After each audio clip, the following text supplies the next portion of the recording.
Olá, bem-vindos a este novo vídeo da série de vídeos psicoeducativos para um público em geral.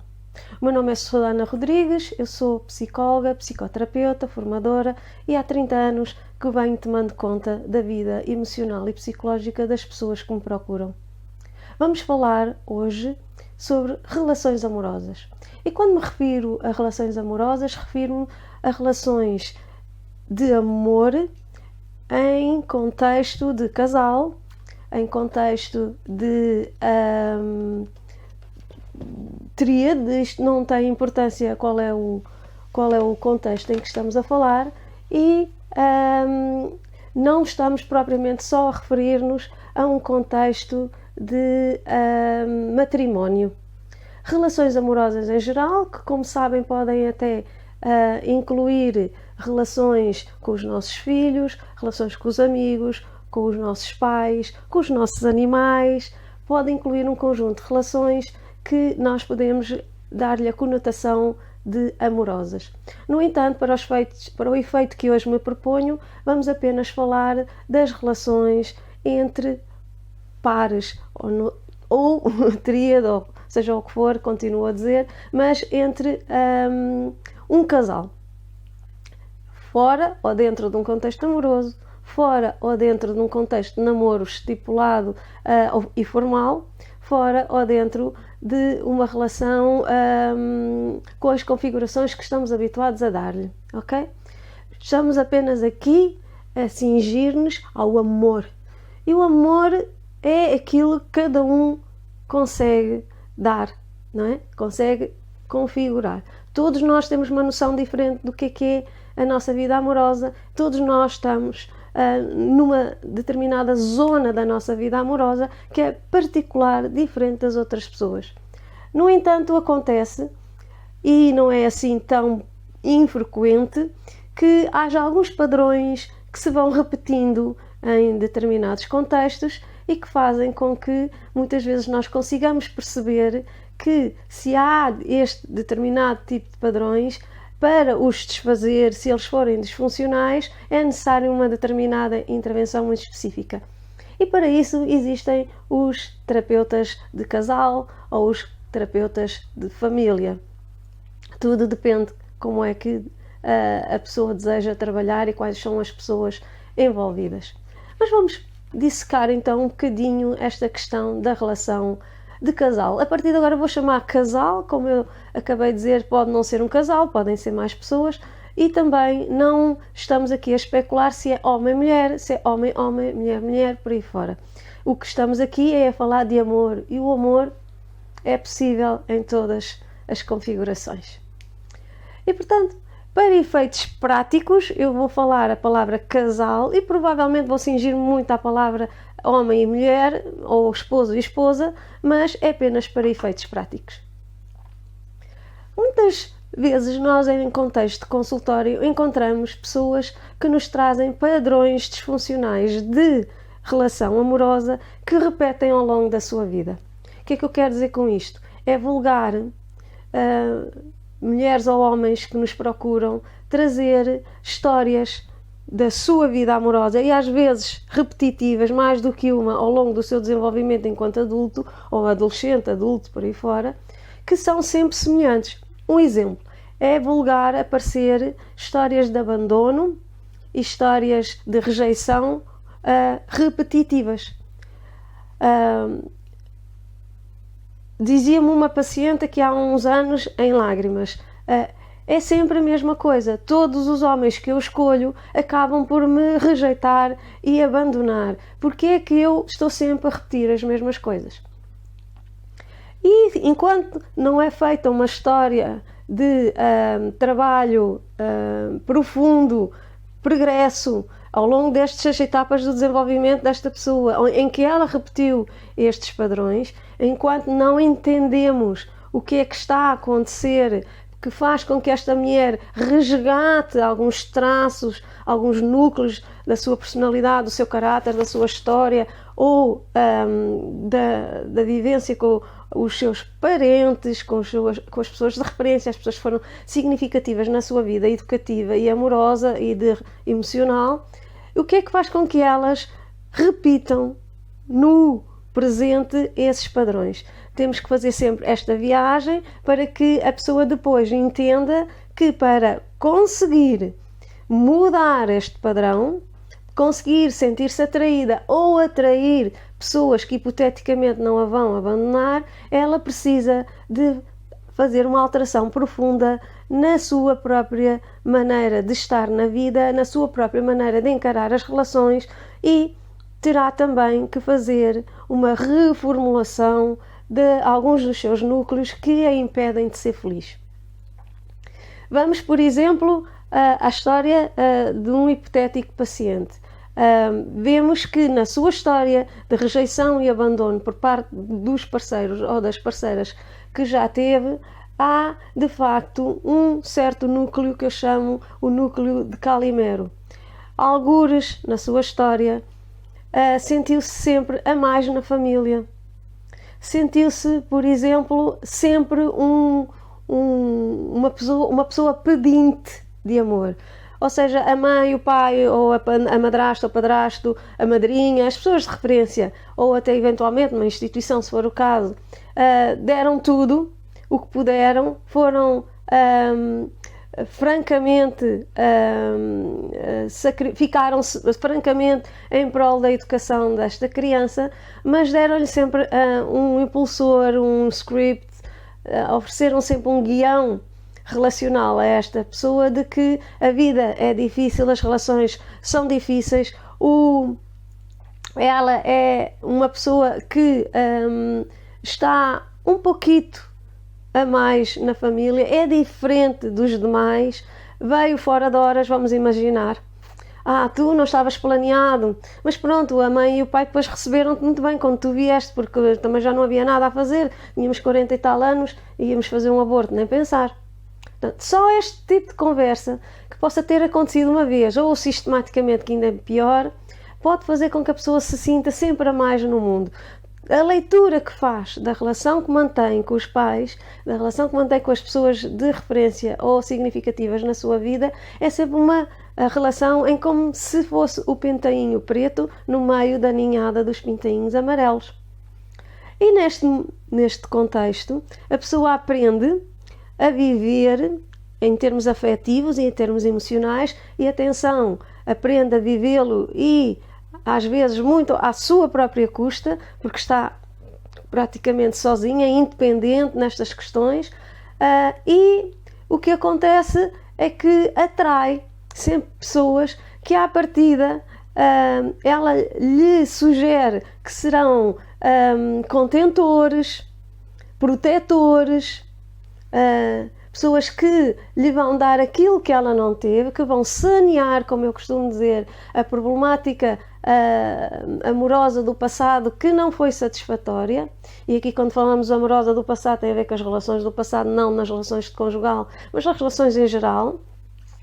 E, portanto, vai absolutamente estar disponível, ou ela própria escolher, pessoas, habitualmente são até muito narcísicas, que só se validam na relação enquanto houver alguém que necessite intrinsecamente delas, ou seja, esta pessoa que nós estamos a falar, e que, portanto, apenas vão completar o ego manco e deficitário desta pessoa e, portanto, serão sempre objetos na mão dela.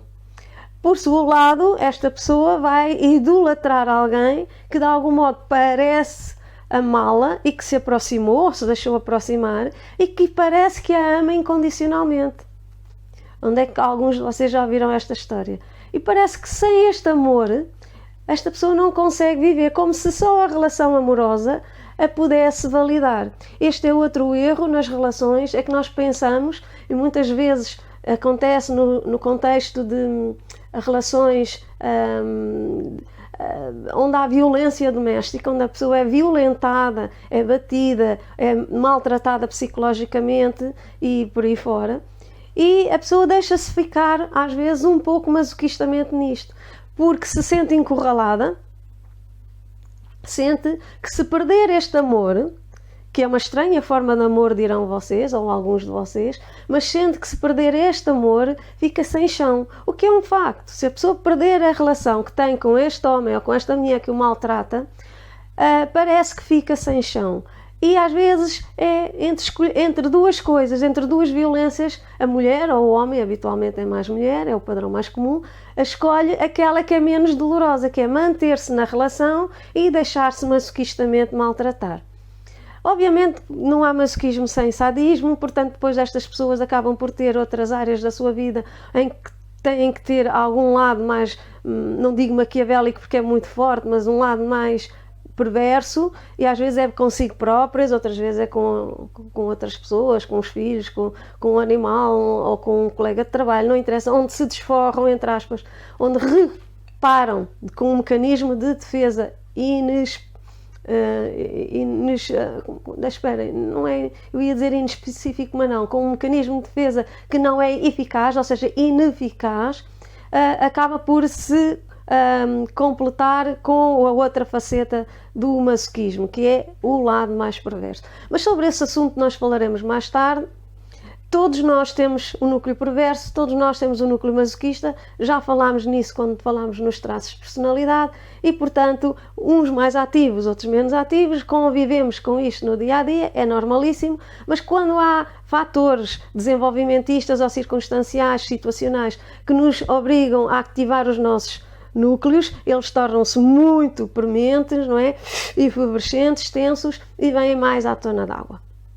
Mas falava eu então que a nossa escolha amorosa muitas vezes recai num padrão de pessoas ou de relações muito semelhantes uns aos outros, que se repetem, não é, sistematicamente na nossa vida amorosa. E isso quer dizer que, mais uma vez, vamos estar sempre encurralados e encontrar pessoas que mais tarde ou mais cedo nos vão fazer sentir, como eu costumo dizer, filhos de um Deus menor, nos vão fazer sentir menos mulher ou menos homem, que nos vão fazer sentir que estamos lá só para usufruir e idolatrar da maravilha que o outro é, e que nos vão fazer sentir, no fundo, sem valor, rejeitados e abandonados. E um belo dia, atenção que a rejeição e o abandono pode não ser ir embora, mas habitualmente acaba a história quase sempre culminando em algo parecido. A pessoa acaba por desaparecer da nossa vida, ou porque encontrou outra pessoa, ou porque disse não à relação e estava farto de nós, ou porque, de algum modo, passa um registro de agressividade por repulsa pela nossa existência. E aí nós vamos de novo configurar o nosso núcleo de que somos de facto pessoas com muito pouca sorte. O universo não esteve a olhar para nós. Deus, alguém lá em cima esqueceu-se de nós e, portanto, nós vivemos uma vida de martírio sempre à mercê destas pessoas que nos maltratam sistematicamente. Mas, como eu acabei de dizer, nós temos tanto medo de sair fora e de ficar sozinhos e de viver abandonados nesta situação de indefesa que preferimos manter-nos no horror deste tipo de relações e, se esta pessoa se for embora, nós corremos atrás dela N vezes para ela voltar. E ela, narcisicamente, até vai voltar às vezes, algumas vezes, porque se sente bem pela necessidade que o outro tem de si, não é? E, portanto, até isso até preenche algumas das suas próprias necessidades narcísicas, e sobre narcisismo podemos falar depois também um pouco mais tarde, daqui a uns outros vídeos, mas por causa disso a pessoa vai mantendo-se periclitantemente a ir e a vir. E a vir da relação. E nós estamos sempre naquela indefinição do que é que esperamos. Esta indefinição, ele vem ou ela vem ou não vem, vamos agora acabar, não vamos acabar, mais uma discussão em que ela vai agarrar na trouxa e vai para a casa da amiga ou da mãe.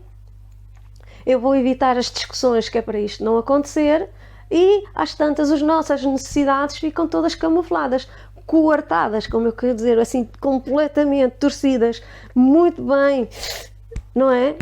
Esmigalhadas e bem cá no fundo da nossa volição, daquilo que nós queremos, e não somos felizes nesta área. Você é uma pessoa assim? Revendo as suas relações, acontece-lhe ter o susto permanente de se encontrar sempre na iminência de ficar sozinho e isso lhe provocar um terror imenso vindo cá das entranhas, que lhe tira ao chão, que lhe tira a subsistência emocional e que o faz sentir que vai cair num poço profundo se o outro se for embora? Se assim for, saiba de uma coisa, ao contrário do que pensa, às vezes a situação mais saudável é deixar o outro ir.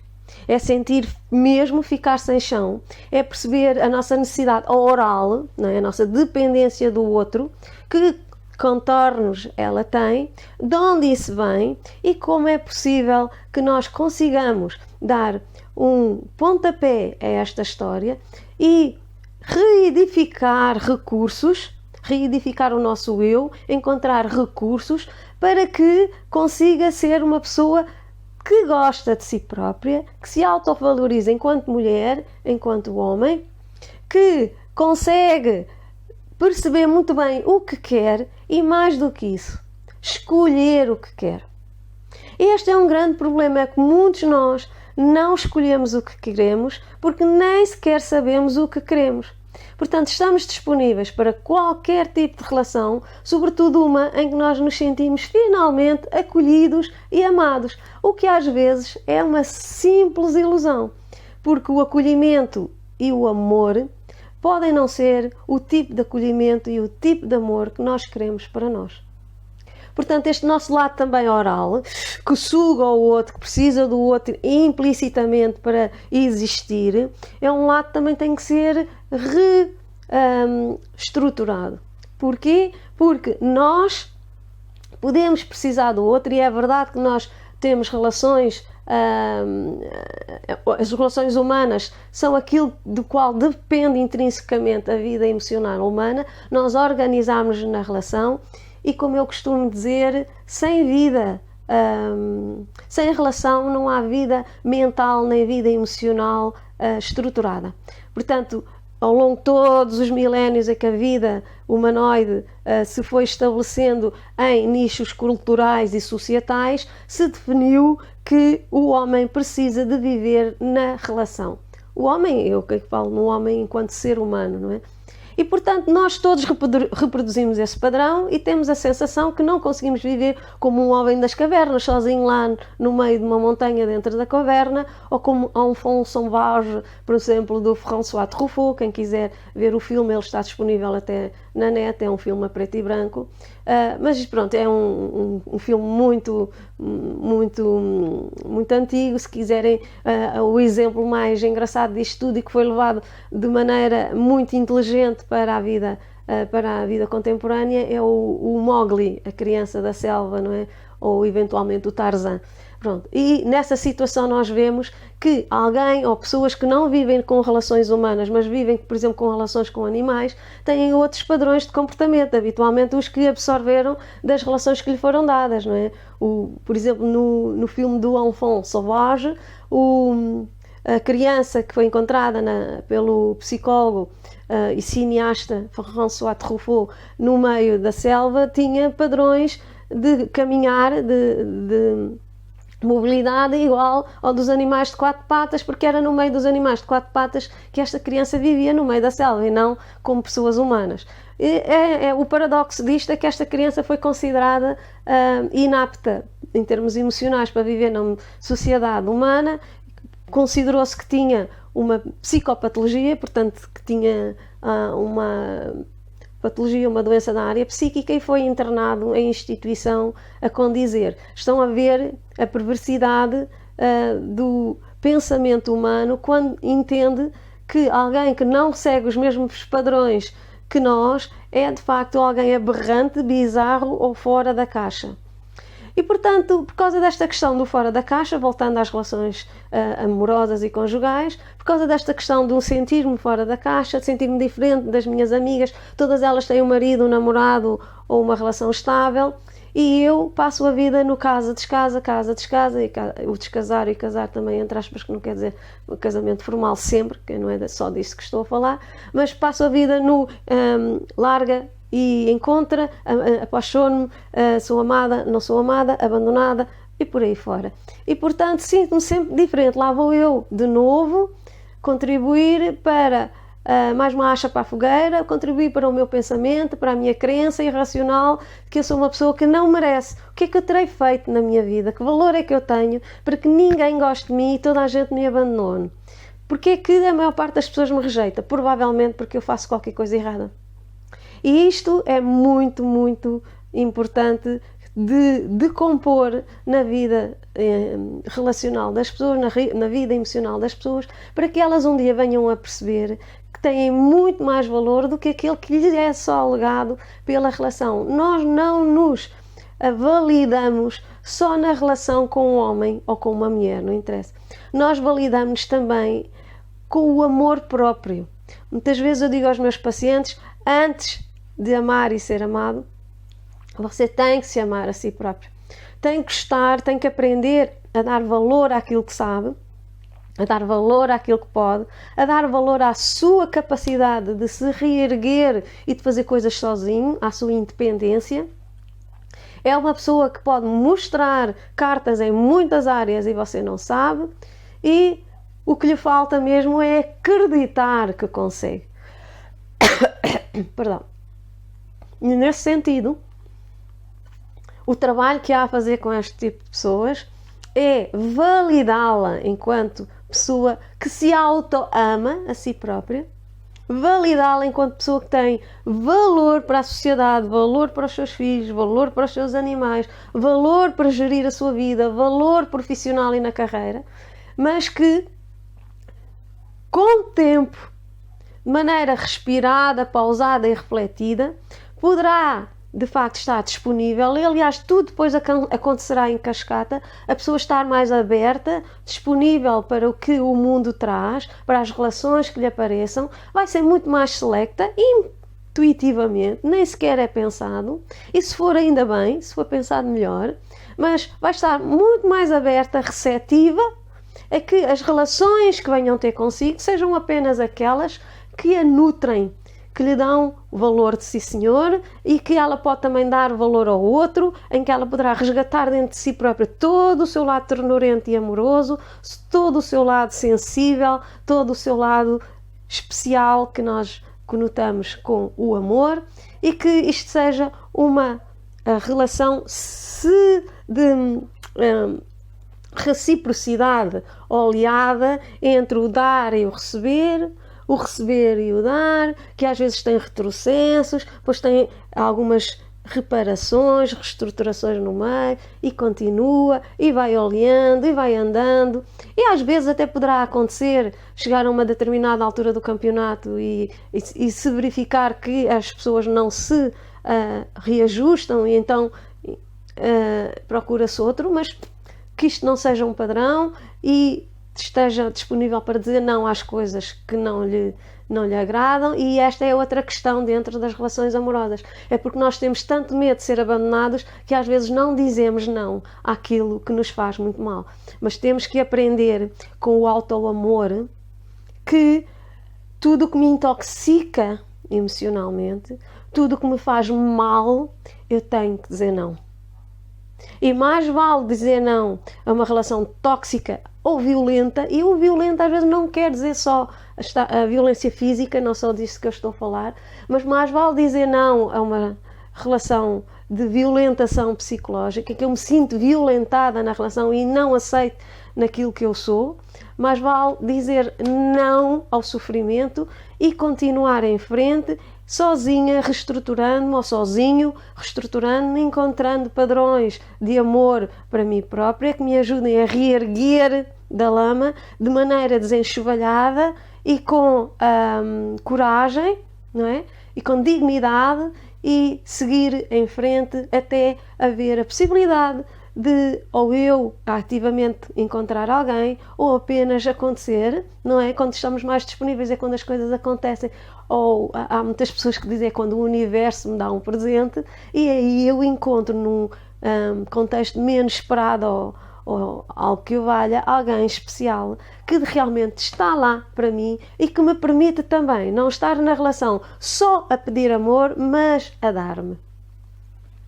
E sobre relações amorosas e sobre padrões de disfuncionalidade de relação amorosa, poderemos falar noutros vídeos, com outras configurações, que não tenha só a ver com esta situação das pessoas que se sentem rejeitadas e abandonadas. E, por exemplo, podemos um dia destes falar também sobre as pessoas que estão sempre a abandonar os outros e que estão sempre a rejeitar os outros. Aqueles que não se mantêm de maneira continuada nas relações porque não aguentam o que os outros lhe sugam, aquilo que os outros lhe retiram. É outra problemática nas relações amorosas e que eventualmente nesta série de vídeos psicoeducativos poderemos falar e que poderão de algum modo também fazer clique a alguns de vocês. Obrigada por terem estado comigo e até um próximo vídeo. Até breve!